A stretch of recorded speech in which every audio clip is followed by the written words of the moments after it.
Good afternoon, and thank you all for joining us for this session. Welcome to the penultimate webinar in our 2020 Future of Research series.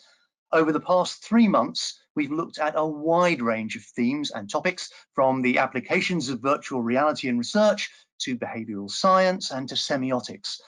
For this afternoon's session, we are very squarely in the digital realm, as you'll see from our title. With digital communications becoming ever more important, there is obviously a need to move beyond simple targeting to deliver insight which will support the development and delivery of great digital advertising. And to do that without being too invasive or too discomforting to our target audiences. In short, how can we make sure that we are creating and targeting powerfully appropriate messages for our target audiences? Hopefully a message that resonates with many of you on the call. And if so, then you're in the right place, because this afternoon I'm delighted to introduce two of my colleagues, Duncan Ferguson and Whitney Wells, who will be helping us answer that question. Now, Duncan currently leads our social intelligence analytics team, and hopefully in a second you'll see his picture on the next slide. And Whitney, our other colleague, is a director in our healthcare practice. Our session today is due to last around 45 minutes. We'll be hearing from Duncan and Whitney for about half an hour, 25 minutes or so, which means, of course, there'll be plenty of time for questions and discussion towards the end of the session. So please, as our speakers are speaking, do put your questions into the chat, and I'll come back at the end of the session and put those questions to our experts. But for now, enough of me. I'm going to hand over to them. And first of all, Duncan will introduce our subject and perhaps set the scene for us. So Duncan, over to you. Thank you so much, Paul, and good afternoon, everybody. It's great to be here to be able to talk to you about digital personas. So how often do you find yourselves, and how often do we find ourselves as marketers asking this question? How can we deliver great digital communications? My bet is quite a lot. Moreover, I think we're asking the question more than we've ever been asking it, because we're spending more and we're doing more digitally than likely we've ever done before. So we're here today to show how, very much in the cool camp that Paul alluded to, how social intelligence can help inspire effective, winning digital creative. Taking a step back for a moment, this has never been a better time to be involved in the digital communications industry. Last year, we marked a threshold whereby globally more than 50% of communication spend was through digital channels, and that looks set to continue to increase. Moreover, key markets, China, the US, major European markets, are very much in the top 10 of global digital ad spend. Secondly, through all the challenges and problems and horrors of lockdown, coronavirus this year, undoubtedly more people have been spending more time on social media. On average, there's been an 18% increase in the number of social media conversations and a 9% increase in the number of active social media users over since before lockdown. So it's natural, with this growing spend and with the growing reliance that so many of us have on digital communications, that we start asking more questions. And the question we're asking more and more is, well, how could our digital communications do more for us? Are they really paying out? Are they delivering the messages in the way that we need them to in order to outcompete those brands, both the existing ones and maybe the upstart competitors that we're having to fight against ever more intensively every day? Now, the big promise from the outset of digital communications has been this ability to tailor messages to specific audiences. But rather, as Paul alluded to, often so far this has been done in quite a behavioural way. You might innocently look for a holiday destination and find yourself besieged by banner advertisements about that destination for the next few days. You might look on a forum about car insurance and again find yourself chased around the internet by simple messages trying to get you to go to a certain site or a provider. But are those messages really cutting through? Are we really making sure that the message within our communications is the one that will work best? Ultimately, what do we need to say? More importantly, so much of a digital ad is visual. The image is so much. And how about getting these images to work harder to convey the desired communication message and also connect with the audiences in the way that you wish? Now, we've got real advantage here at Ipsos because we've been understanding advertising for many decades. And what we found over the years is that the principles of good advertising remain the good principles of good digital advertising. 4 things. Number 1, we must use consistent cues and brand assets. Number 2, we have to keep things simple. 3, we need to have a clear and relevant message. And finally, we have to use emotions to create engagement and to drive response. So stepping back and thinking, well, okay, so relevant digital messages that convey appropriate emotions concisely and on brand. How do I do that? Well, ultimately, you just have to understand the online consumer, and not just a little bit, but really understand them. Who are they? What makes them tick? Now, this is where the tension comes in that Paul alluded to at the outset. The risk of being drawn into some type of Frankenstein monster that tracks individuals on a one-by-one basis, reads what they're posting online, and somehow back calculates an ideal scheme of messages for that person.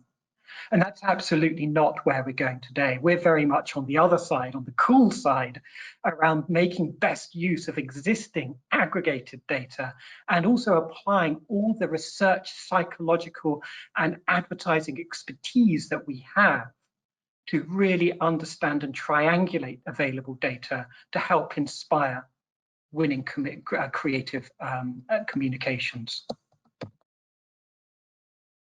And the tool that we have and to talk through today is what we call digital personas. The idea of personas has been around for quite a while now, quite a few years. We may be familiar with it from, say, segmentation surveys, for example, where we write a pen portrait or a persona to articulate the center point of a segmentation. We may do things qualitatively as well and then distill down what could be a large set of transcripts, for example, into a description. And of course, that description is a caricature. It's a stereotype, but it can be very powerful in inspiring people. Digitally, it's the same principle. It's a rich, authentic impression of a group of people defined by distinct behaviors, motivations, and needs online.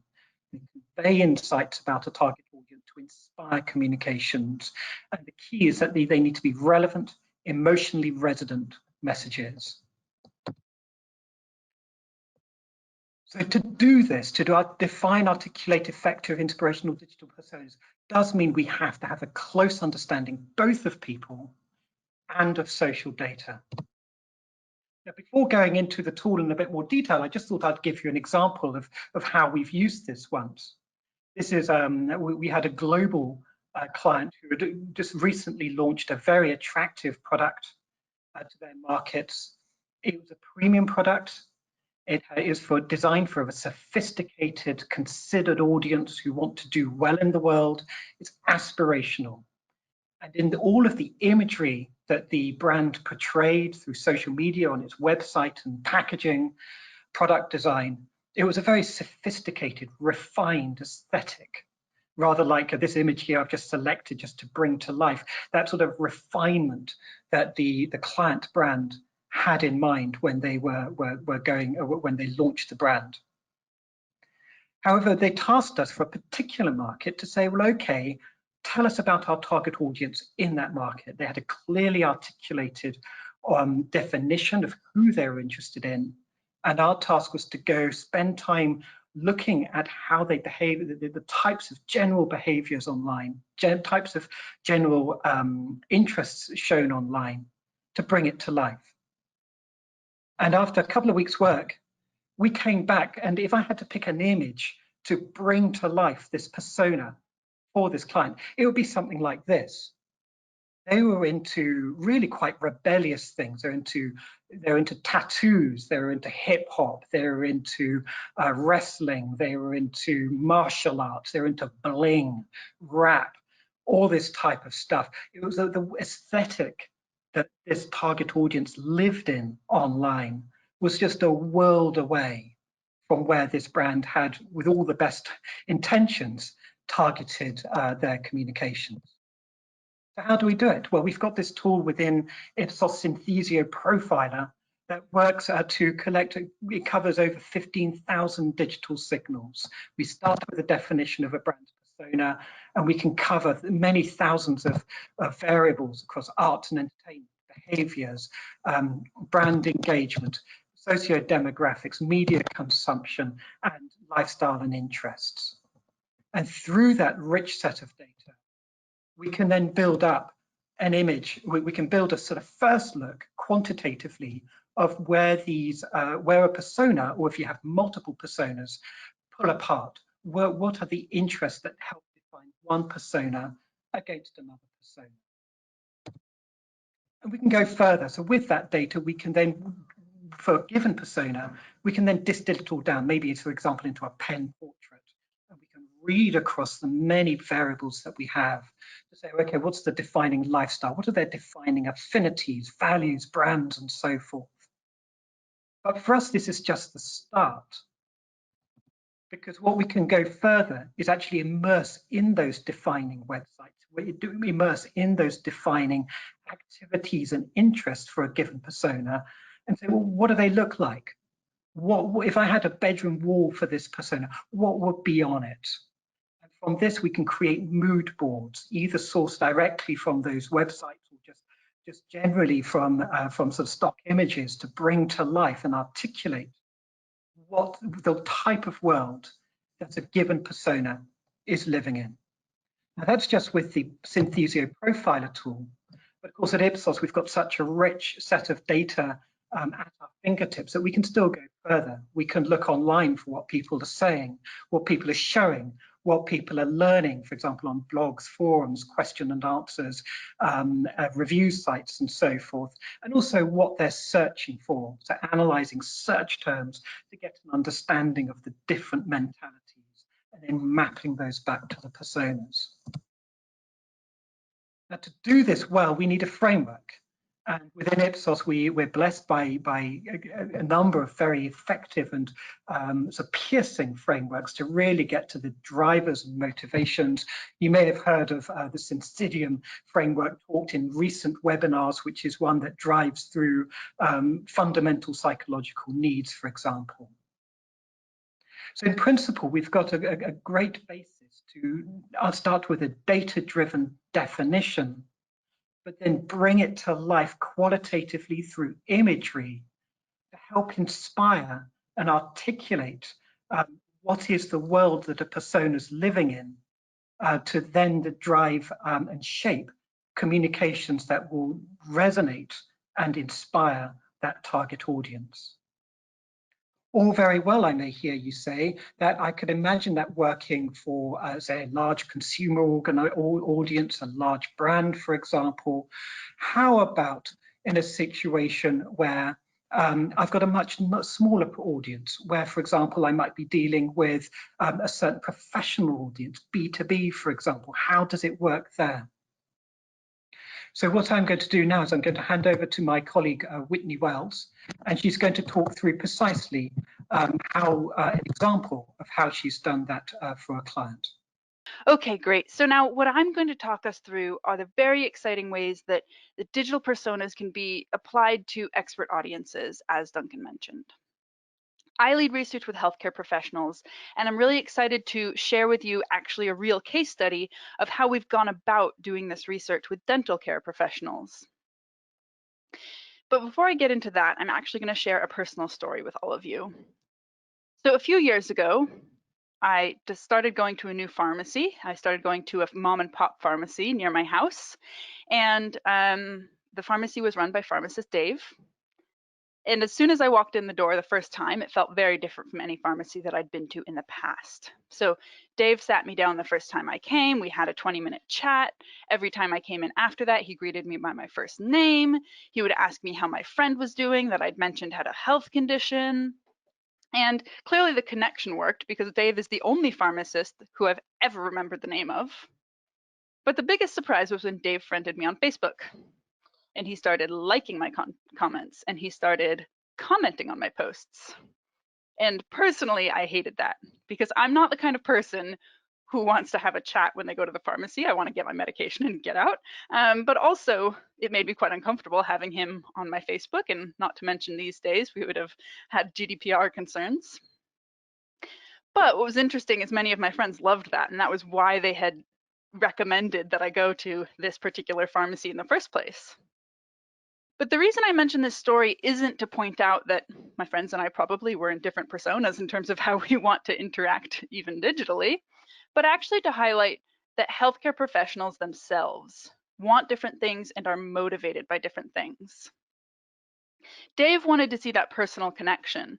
So he wanted to be able to really see how he's been enabling his patients to live their best lives. He wanted to be able to have those chats with his patients every day. And so this gives us a sense of how important it is to see experts as something other than just their job. I know from my work with healthcare professionals that it's so easy to see them as just a white coat or the professional facade they have when they go into work.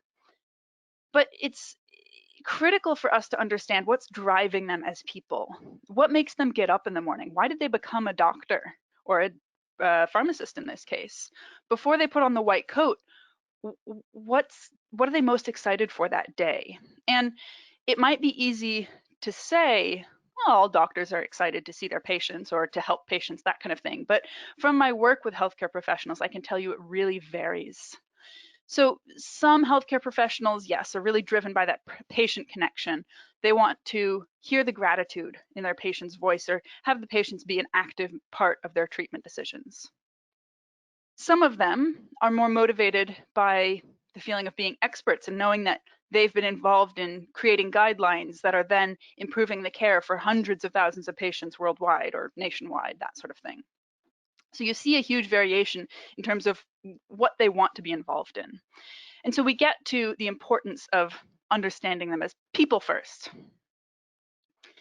And this is the case study that I'm going to share with you now, looking at how we understood dental healthcare professionals as people first. Many of you, or if any of you work with experts, the first thought you might have in terms of understanding how to understand who these experts are is that it can be a little bit more challenging.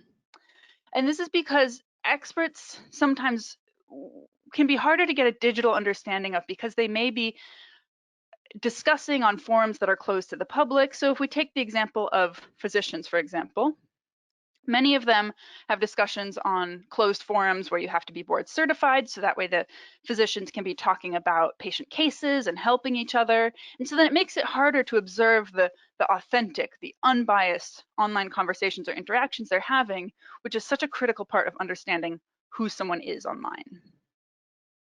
So we needed to get a bit more creative in terms of not leaving any stone unturned. And this is where it actually gets a bit fun. So I'm going to share with you some of the examples that we looked at. So in this case, with dental healthcare professionals, we were looking at practice websites, for example, because you can actually learn a great deal from how a practice presents itself to the outside world or to their customer base. Are they more patient-focused, more casual, giving a kind of more personal touch on their website, or are they presenting more of a clinical profile in terms of the latest data, the latest tools maybe that they have in their office? And then we also looked at expert influencers. So here, for example, is a picture of a dental influencer in China. And you can see just by looking at her photos that she takes a more kind of casual and playful approach. So looking at, for example, questions that teens might be wondering about orthodontia in terms of, is it going to affect my first kiss? Those sorts of things. And then, of course, we would look at forums, and with experts, you can get an interesting view where you can actually have the opportunity, in some cases, to see experts and patients interacting, or sorry, physicians and patients interacting in this case. So here we have kind of the Ask a Dentist type of forum, where it can be hugely valuable to be able to observe that interaction in terms of how they're going about that kind of discussion together. And sometimes you do actually need to open up the space for interaction, because understanding that interaction is so critical. And so here for our project, for example, that I'm sharing, these are some actual images from an online community platform that we set up for the dental healthcare professionals to interact with each other. And you can see some of the types of conversations that they actually wanted to discuss with each other. This is completely unprompted, completely unmoderated.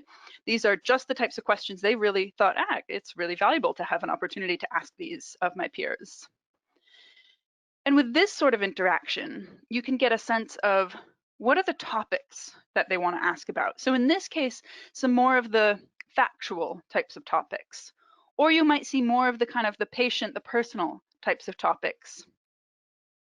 And then you can go beyond the topics and the content rather, and get into the tone and the language. So on the first one, something more factual, saying, I'm not convinced. On the bottom one, seeing more of the, I want to help patients make good decisions. So you can actually start to see how you can get a lot of insight into who these people are, what they're focusing on, just by looking at the types of conversations they're having.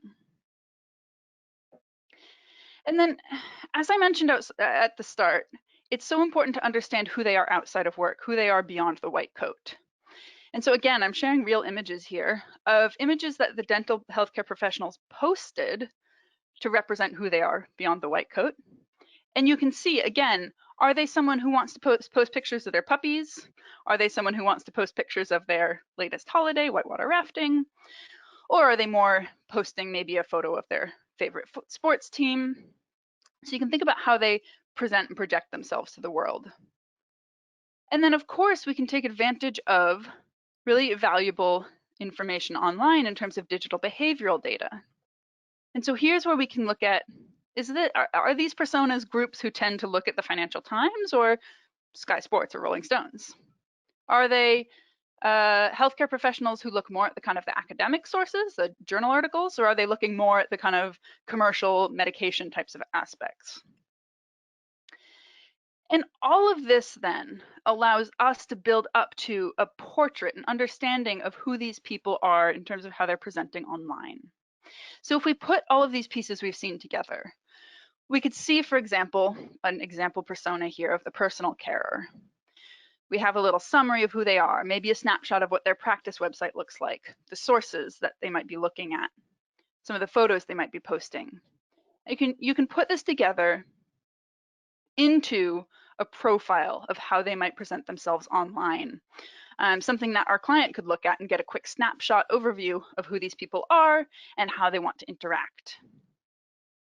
Now, I'm hoping that all of you on the call have been to a dentist, and hopefully you can then be able to sit and think through a little bit of, does this look like my dentist? Is my dentist someone who you see suites being brought in by the patients?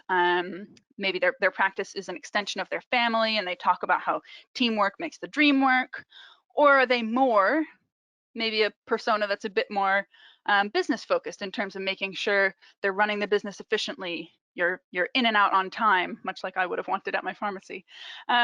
Maybe they're focused on showing you the latest clinical data, making you feel like you're getting the cutting edge treatment. And then if we put all of this together, we think about how we can get a holistic view. So if we take what we've seen as possible from Duncan in terms of looking at the consumer audiences and what we can do in terms of looking at expert audiences, it allows us to build up an integrated or a linked understanding of the complete audience profile. And why this matters is because, for example, pharmaceutical companies I work with, their customers include patients and healthcare professionals. They need to understand how is the whole ecosystem of our audience is going to be responding. And so then when we came to have a workshop with our client in terms of talking through what this means, we were actually able to put into conversation, have them think about how would the expert, each of these different expert personas, the personal carer, for example, respond to this patient persona? Or on the flip side, how would a patient in my persona, for example, respond to having pharmacist Dave as their pharmacist? But thinking about that in terms of getting more into the digital realm. And then during this workshop, which you can see the action shot here of me in the foreground there, we were able to bring together the brand team, the ad agency, and talk through, brainstorm, what does this persona need? How can we effectively communicate with this persona? When we're putting together messaging, what sort of messages will resonate well with the personal carer, where they want to see more of the personal touch, perhaps, in messaging, both in terms of the content and also the visual. Or maybe we have a persona where we really need to dial up the clinical data, that sort of thing. And so you're able to then start to really effectively inform what should your creative look like. And so if we put this all together, then we can come back to our original question from the start that Duncan posed of how can we deliver great communication digitally? Many of us are spending quite a lot in terms of trying to get to effective digital communication. So how can we succeed? And it really comes down to 3 critical success factors. So the first is our fundamental truth that we have to keep in mind at all times. And this is that the digital communications that succeed are the ones that effectively appeal to the audience's needs and the audience's motivations. And then second, in terms of thinking about what this actually means, of course, in order to be able to do that, we need to be able to understand their needs and motivations.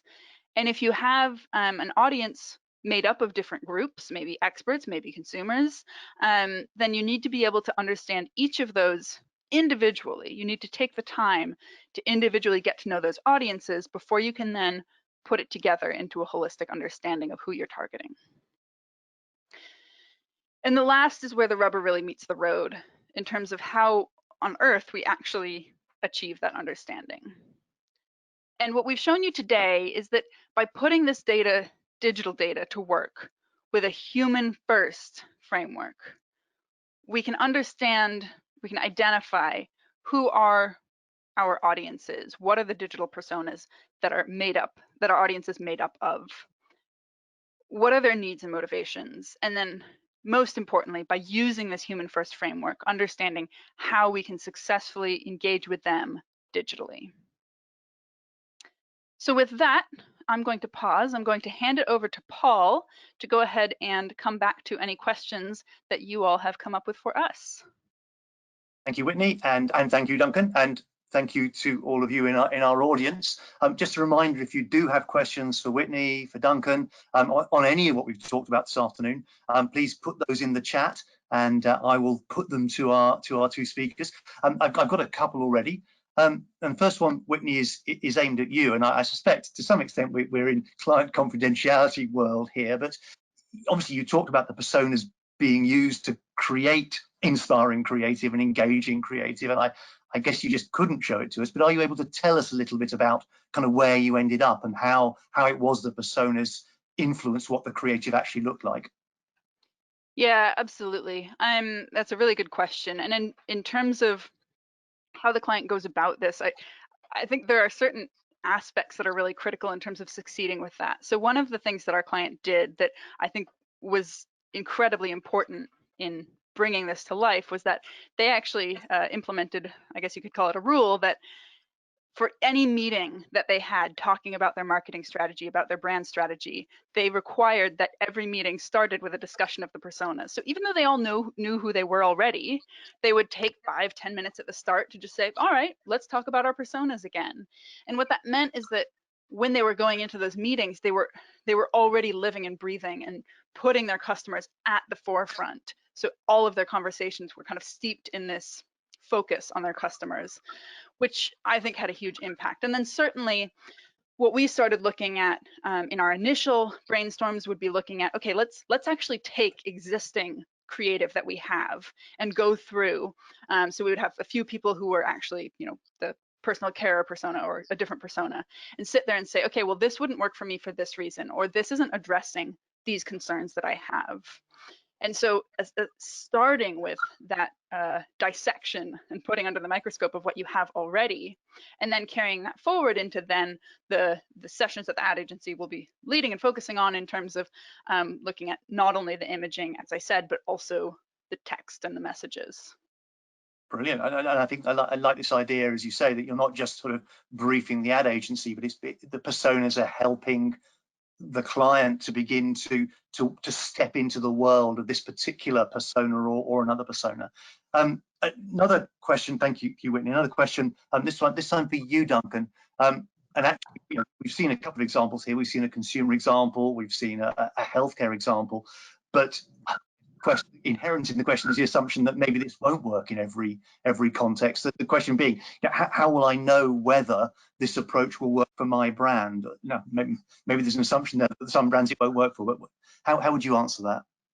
Yeah, I think it's a great question, and we ask quite a bit actually. And I think there are two things to hold in mind. The first is the illustrations I provided were ones where our client came to us with a fairly well articulated persona already, in terms of we're looking for this particular demographic living in this particular market, and we know it's got already to have this particular combination of, it could be brand affinities or interests, and we work with that. We call that a target audience.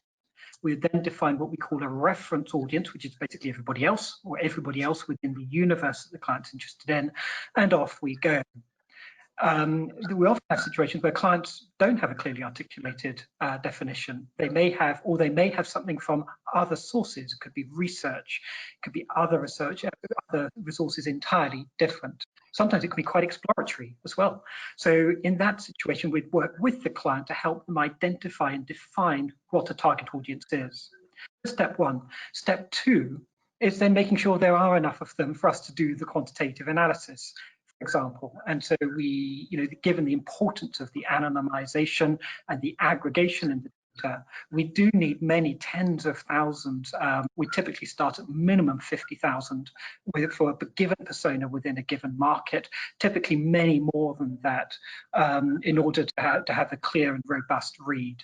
And again, were that to fall short, that doesn't rule out the idea of digital personas, because then an approach rather similar to Whitney's may well be appropriate. So, but it will just help us screen and then identify the best way for going about answering the question. Yeah, absolutely. Thank you.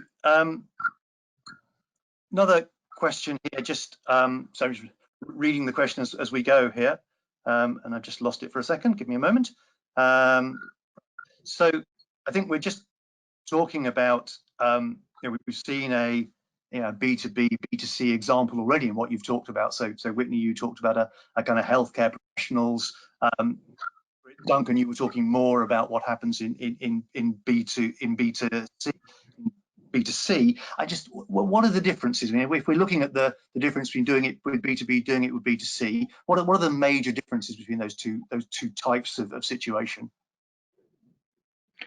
Well, I mean, I suppose from my starting point is, I think perhaps part of the end delivery is actually there shouldn't be a tremendous difference, because actually what Whitney's been illustrating through the B2B world is really understanding that there's a real people behind here with real motivations who express those online, and as researchers, our job is to capture those and articulate those really effectively.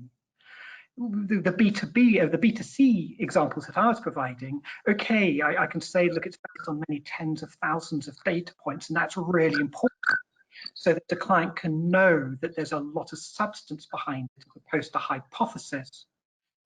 Ultimately, I'm still doing very much the same thing. I'm just doing it in a much bigger scale and harnessing the new tools available in order to help us do it. Yeah. If you build upon that. Yeah. Only to echo that, I think the fundamental truths of the approach and the outputs and the objectives of what we're trying to achieve and how we're trying to inform the business stay the same, but as I showed a bit with my example, it's the kind of some of the nuts and bolts of the approach of how we achieve it differ. Yeah. Another question here, and one I suppose that actually we find being asked a lot about, just if we're using social media generally. It'd be interesting to hear your reflections, maybe Duncan, on how this plays out in this particular case. The point being that we know that there are people who are fans and followers of brands who may post more because they're fans of them. There will be people who are more active and less active. How do we take account of the fact that there are some people who will show a strong brand affinity if we're trying to perhaps target other audiences to draw them in? So how do we deal with the fact that there are those who are more active and more vocal, the Facebook fan issue, and looking across social media, I guess? Yeah, I mean, I suppose it's a great, and it's just a characteristic of social data. And it's a characteristic also of social data that ultimately is not our data. So we've got the tools to access and interpret it in a correct and very cool way, but it isn't our data in the end. But ultimately, the profiler database that I mentioned really draws upon three things. It draws upon what we call declared information, so information, again, aggregated, that people have entered, for example, into their Facebook profile, so their age, gender, where they live, for example. The second is the behaviors that those people express on Facebook, so likes, interactions, and so forth. Again, always aggregated. And the third is the other website activities, in interactions that have been also captured within that network. Now, there's one element about some people being more active than others, but of course, by aggregating, we overcome some of that, but not all. The second element is that, of course, just because you're interacting with a brand, or you're interacting with an interest, what does that mean? So if you're going to a politician's website, are you going on there to laugh or to cry? We don't know that. It's behavioural data. And that's why triangulating across the multiple data available that we have, and ideally with other information that perhaps a client has or we might have through other work, we can really help draw and understand. And that's where the frameworks really come in handy. It is also worth holding in mind that, of course, the outcome here is to inspire effective digital communications. So if there are people who are doing so much more digitally, well, those are the people who you'll be much more present to be advertised to as well. So in that way, that sort of behavioural bias actually favours you in making sure that you're aligning with the people who are online the most, and you're not over-representing a group of people who might just click in once a week. Which I guess to some degree is why we're calling this digital personas, not segmentation. Absolutely. Correct. Absolutely. I guess there's just, if I may, one final question, because I'm aware that time is beginning to run out on us. And this may actually be as much a personal question as it is a business question, I think. But we've talked about this idea of cool and creepy, and I think we can all, on a personal level, what we would find a step too far and would feel we were being stalked. Equally, we know what depersonalized stuff feels like. How do we draw that line? How do we work out how far is too far, and where we're stepping over the targeting to the creepy?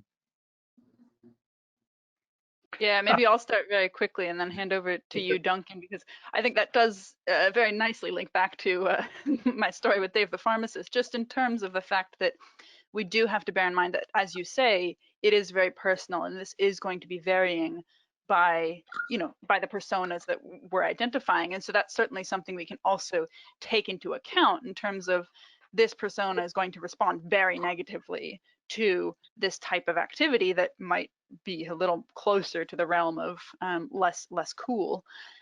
So certainly it does vary group to group. But then Duncan, maybe if I hand over to you to talk about kind of more generally.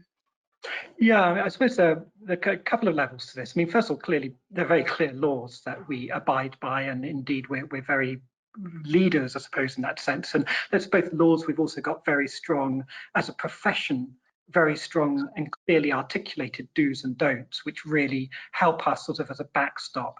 And that's really important to us. The social media platforms themselves have their own terms and conditions, which are very important, and we adhere to as well. And where there is a situation, because it is a dynamic situation, and conventions shift over time as well. Our starting point, if there is a situation, is always going to be, well, how would we like it to happen to us? How would we like it to happen to our family and so forth? In situations which are very, very rare, where there isn't clear guidance, then that would absolutely be our roadmap. But there's an element of the analysis and the reporting, but then there's a creepiness which also we have to hold in mind, which of course is the activation of it, which of course isn't us. But one thing that we should call out is that for all the many hits of big data, all the times they have targeted an ad effectively, there are a lot of misses in big data as well, where they misattribute people, they mistarget. It's one thing to misattribute an ad on a functional basis. It's an almighty thing if you misattribute or misdirect an advertisement, but it's much more emotional. So you might be getting some kind of bereavement style sort of sympathy message where actually it's going to be your honeymoon, for example, and it could just be a complete disconnect. So it is always a watch out to brands that when thinking about particularly when you're getting to the emotion, for the power that a successful emotional connect can have, to make sure that it's balanced in a way and nuanced in a way that you wouldn't risk any collateral damage from misreading or misdirecting, because of course nothing's ever perfect. And that's also why I emphasize the imagery, because I think an imagery is probably an easier and perhaps potentially a safer territory than outright direct messaging. And I guess that brings us all the way around. I mean, I think it's a lovely definition of, as it were, the risk of creepy and why it is so powerful to take that step up and think persona rather than targeting. And also, I think probably a really good place to stop in a way it brings us full circle. So thank you, Whitney. Thank you, Duncan, for your time. Thank you, all of you, for joining us this afternoon.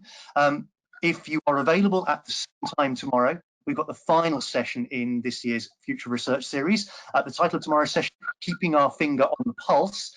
And in that session, some of our colleagues will be reflecting on approaches and tools that help us stay close to customers, close to consumers, to understand how we can support them appropriately, how we can stay relevant to them in our current extraordinarily fast-moving and, of course, ever harder to predict context. But for now, that's the end of today's session.